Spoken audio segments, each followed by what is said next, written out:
Well, good morning, everyone. Welcome to Thursday's Thought for the Day. I wanted to continue on the topic that we've been talking about, Tom and I have been talking about this week, and to a certain extent Derek this week on ageing. When I was doing my ministry training, I had a placement in a church other than St Albans, and I regularly attended a drop-in that was originally created for people who had been bereaved. Excuse me. But that it had developed beyond that group of people. And it was a really valued resource and was well attended. People were mostly in their later years, and it was quite a lively atmosphere, and people clearly enjoyed each other's company. And I noticed a man. I'll call him Frank, although that's wasn't his real name. He came and usually sat on his own, and after he'd had a cup of tea and a piece of cake, he would leave. And after the third week I'd seen him, I went up to him and asked him if he minded me sitting down with him, and he said he didn't. And we began to talk. And after the pleasantries were over, it became clear to me that Frank was carrying some deep sadness within him. I asked him how long he'd been coming to the pop-in, and he told me that he'd always come with his wife since the pop-in had started, and his wife Joan used to be a volunteer for the pop-in, but had to give it up as it had become too much for her, but they'd still both continued to attend until it became more difficult for her to come. And he used the word embarrassing. I asked why it was embarrassing, and he told me that his wife had been diagnosed with dementia 3 years ago, and more recently her behaviour had become too unpredictable and difficult, and that he could no longer go out with her. And he'd only just started to come back to the drop-in. It was then that he paused and the floodgates opened, and he wept openly. And he went on to tell me that he was really burdened because he'd had to make a terrible decision. Those were his words. He'd made a terrible decision. They're not my words. He had to acknowledge that he couldn't cope any longer with caring for his wife at home, and she'd been admitted to a nursing home about a month previous. And he was feeling tremendous guilt.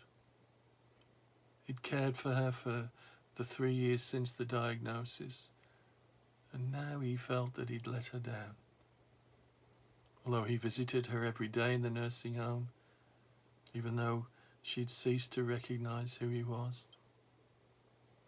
You know, Frank was brought up in a culture where family and community expected to care for their own.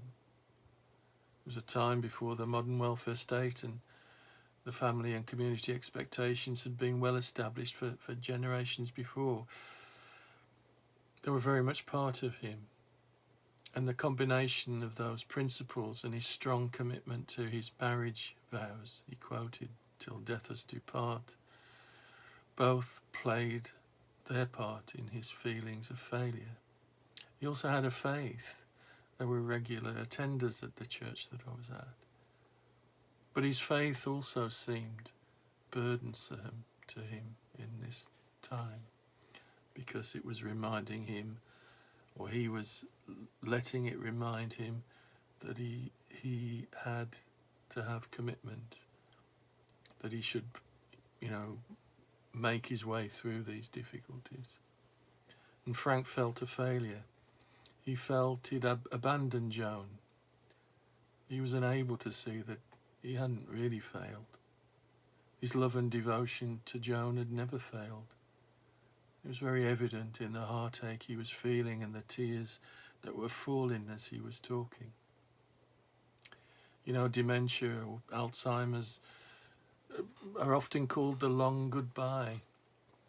And it's a phrase that tries to capture the gradual changes that a person with dementia go through, and how that feels to those who love them.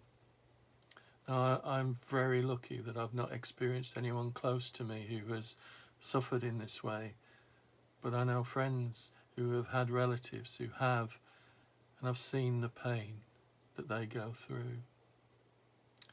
People talk of losing the person with dementia long before they actually die, and I do understand why that might be said, but in many ways it's more of a description of the feelings of helplessness in the face of a loved one's deterioration. The question arises, what makes a person? I just wonder, do we have an excessive emphasis in our culture on intellect and understanding and memory, and does that feed into our definition of what a person is? And such definitions can lead us to believe that without these capacities, people are no longer a person. So where is God in all this? And Psalm 139 reminds us that God knows us, knows everything about us. He knows us even if we don't know ourselves, and that we can't escape from his presence, and that his hand of blessing is on us. And to be human, to be a person, isn't and should not be reliant on memory or intellect. I read a wonderful book a while ago. It was prompted by my conversation with Frank, and it's by someone called John Swinton, and he used a phrase that to be human is to be held, and I think this is a beautiful phrase, to be held in the memory of God, the God who knows us intimately and never forgets us. So we need to be very cautious in saying that people with advanced dementia have lost their identity when they lose their memory. They may have changed, their behaviour may change, but they remain known and loved by God. And just as we are known and loved, we are called to love, aren't we? And part of that loving is to recognise the dignity and the uniqueness and the personhood of that person. And Frank was doing just that for Joan. His love reflected God's love. And I hope and pray that he came to realise that at some point and found some solace and peace.